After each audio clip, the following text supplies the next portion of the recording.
नमस्कार. लोकमत डिजिटल मध्ये आपलं स्वागत आहे.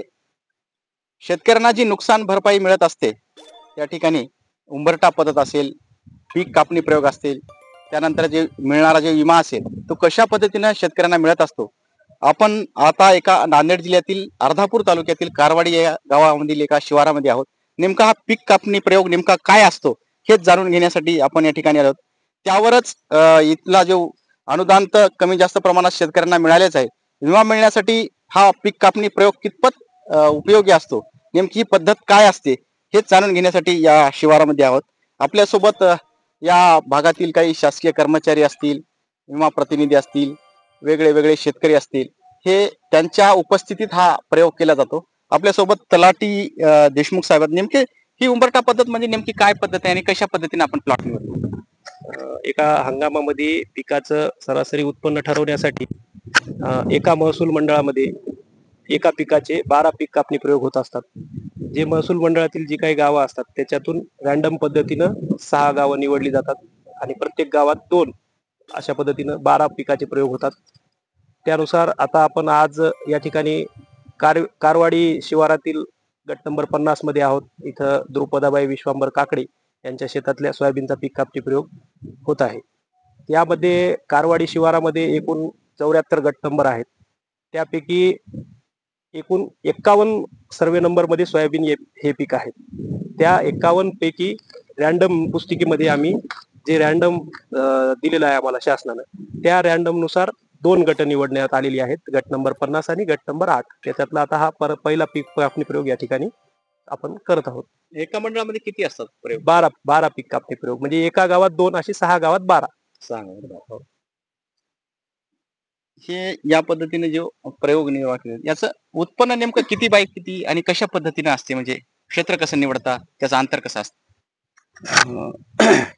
सोयाबीन पीक जे आहे, सोयाबीन पिकाचा उतारा काढण्यासाठी आपण 10x5 चा प्लॉट निवडतो. प्लॉट निवडत असताना काही बाबी लक्षात ठेवाव्या लागतात. ज्या गटामध्ये पीक आहे, समजा या 50 गटामध्ये एकूण 10 शेतकरी असतील उदाहरणासाठी, आणि त्या 10 पैकी हा एकच कसा निवडायचा, तर नैऋत्य कोपऱ्यापासून त्या 50 गटामधला जो शेतकरी पहिला येईल तो प्लॉट निश्चित केला जातो. आणि निश्चित केल्याच्या नंतर त्याच्यावर त्या प्लॉटची लांबी रुंदी अशी मोजून घेतली जाते. आणि लांबी रुंदी मोजल्याच्या नंतर त्याचा रँडम पुस्तिकेच्या आधारे आपण अशा पद्धतीचा हे करतो, त्याला आखणी करून घेतो. हे अशा पद्धतीचं आपण 50 गटामध्ये आहोत. 50 गट नंबर, याची लांबी आलेली आहे 46 मीटर, रुंदी आहे 22 मीटर. एकंदरीत हा 10 गुंठ्याचा प्लॉट आहे. मग आपण काय केलं, 46 ला रँडम पुस्तिकेचा वापर केला. हा प्लॉट निवडण्यासाठीचा रँडम आहे. ओके, रँडम पुस्तिका आहे सर. ही 46 मधून आपण 10 मीटर वजा करायचं असते, कारण पुढं मागं पुढं प्लॉट होऊ नये आणि व्यवस्थित प्लॉट पडावा. तर आता याची जी ही आहे लांबी जी आलेली आहे त्याच्यातून 10 वजा करून आल्याच्या नंतर 46 मधून 10 वजा केलं तर 36 हा आकडा आला. 36 पेक्षा कमी रँडम मध्ये आपण लांबी निवडण्यासाठी या प्लॉटची, तर 36 पेक्षा कमी जी आहे, तर आपण पहिले जे पिकं होते आधी सरांकडे जे मूग होता, मुगाचा रँडम सोडून पुढे गेलो आम्ही. स्तंभ नंबर 1 मध्ये 36 पेक्षा कमी मुगापर्यंत इथपर्यंत संपलेला आहे रँडम पुस्तिकेवर. आता 36 पेक्षा कमी जे आहे हे 64 आकडा आलेला आहे, कमी जास्त आहे, तो सोडून दिला. त्याच्यानंतर सॉरी, हे मुगाचं संपलेला आहे, इथं 7 ला संपलेला आहे. 86 हा मोठा आलेला आहे. त्याच्यानंतर 01 हा रँडम पुस्तिकेवर नमूद केलेला आहे. 01 36 पेक्षा कमी. म्हणजे काय करायचं, 10 मीटर आपल्याला जो प्लॉट निवडायचा आहे, नैऋत्य कोपऱ्यापासून 1 मीटरचं लांबी घ्यायची, लांबीच्या दिशेनं म्हणजे रँडम नुसार. आणि तिथून रुंदीच्या दिशेनं त्याच प्लॉटचा रुंदी जी आहे 0.2 मीटर आली.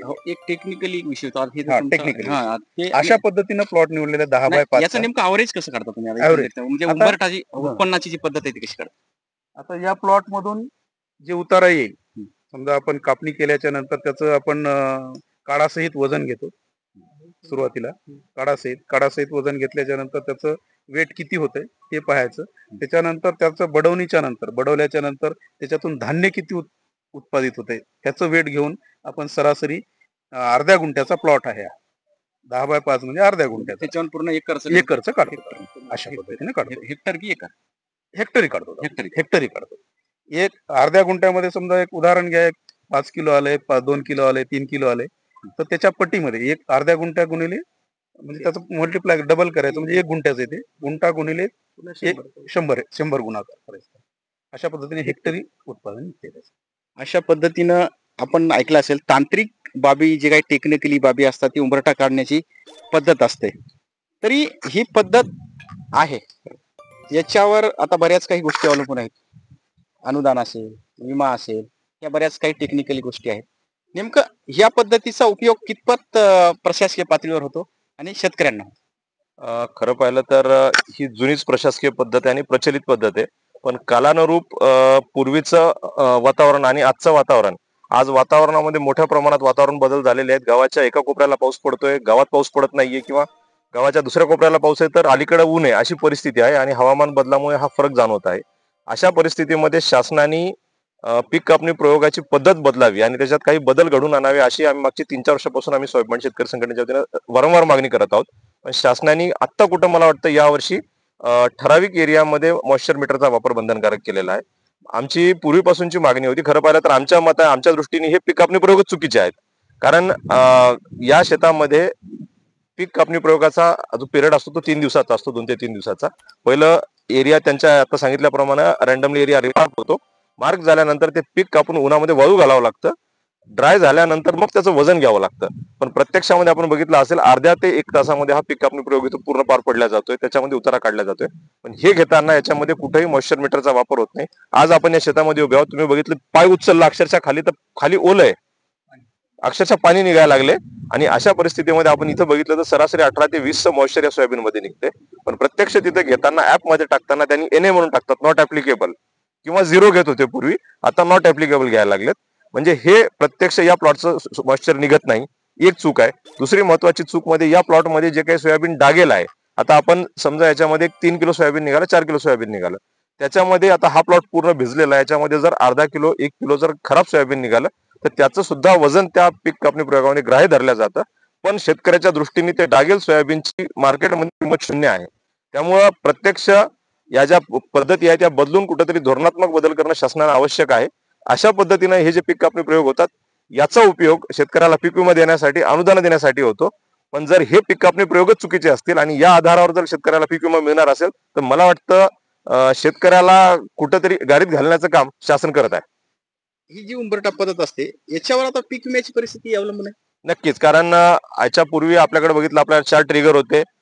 यावर्षी शासनानं प्रधानमंत्री फसल विमा योजनेमध्ये बदल केले आणि आता 2 त्यांनी ट्रिगर ठेवलेले आहेत. पहिला ट्रिगर पीक कापणी प्रयोग, याच्यावर 50% वेटेज ठेवलेलं आहे, आणि दुसरा ट्रिगर ठेवलेला आहे टेक्नॉलॉजी बेस्ड यील्ड, याच्यावर 50% वेटेज ठेवलेलं आहे. जवळपास त्या दोन्हीचं वेट समान येतं.